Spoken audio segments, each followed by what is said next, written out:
आज मैंने एक नया ज्ञान सुना भाजपाइयों का, वो ज्ञान आपको सुना के मैं अपनी बात खत्म करूंगा। पहली बात तो हमारे नरेंद्र मोदी जी का अगर झूठ बोलने के मामले में कंपटीशन हो जाए तो पूरे दुनिया में कोई उनसे जीत नहीं पाएगा। पूरे दुनिया में नंबर 1 के प्रधानमंत्री आएंगे हमारे प्रधानमंत्री मोदी जी। कहने लगे बाबा गुरु नानक देव, बाबा गोरखनाथ जी और कबीर जी एक साथ मीटिंग करते थे।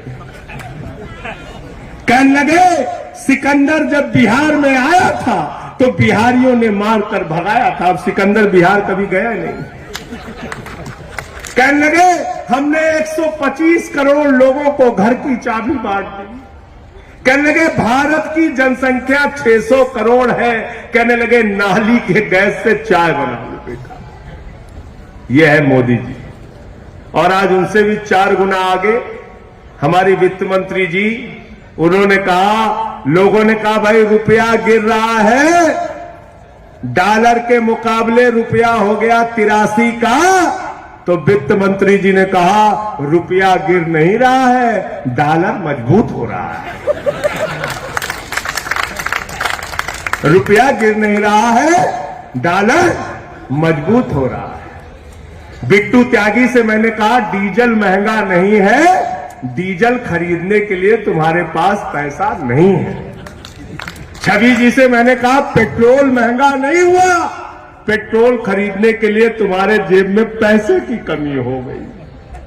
अशोक कमांडो को मैंने कहा अरे आटा दाल चावल महंगा नहीं है, तुम्हारे घर में पैसा नहीं है आटा दाल चावल खरीदने के लिए। पंकज अवाना को कहा क्यों चिल्लाते हो, कैंसर की दवा, टीबी की दवा, हार्ट की दवा महंगी नहीं।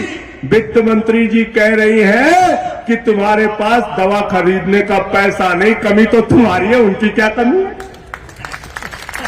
उन्होंने तो सिर्फ महंगाई बढ़ाया, सोमेंद्र जी महंगाई बढ़ाया। अब महंगाई झेलने की क्षमता आप में नहीं है, ये आपकी कमी है, उनकी कमी नहीं है। सुना ज्ञान आपने, ये है हमारी वित्त मंत्री का ज्ञान। हमने कहा हाँ वित्त मंत्री जी आप बिल्कुल ठीक कह रही हैं, हम रो नहीं रहे हैं, हमारे अंदर आंसू रोकने की क्षमता कम हो गई।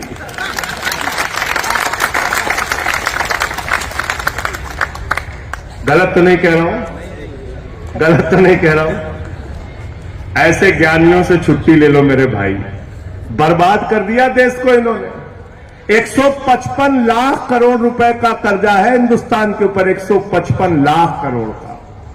और इसके बाद भी अगर नौजवानों को गुस्सा नहीं आता, इसके बाद भी अगर इस देश के लोगों में नाराजगी नहीं होती, इसके बाद भी अगर किसान, महिलाएं, माताएं, बहनें, व्यापारी अगर इकट्ठा होकर इस सरकार की महंगाई और भ्रष्टाचार के खिलाफ, बेरोजगारी के खिलाफ, किसानों की बदहाली के खिलाफ आवाज नहीं उठाते, तो कमी हम में है, कमी उनके अंदर नहीं है। क्योंकि वो कह रहे हैं कि डॉलर मजबूत हुआ है, रुपया गिरा नहीं है। अगर इस तर्क से आप सहमत नहीं है तो आवाज उठाइए इनकी।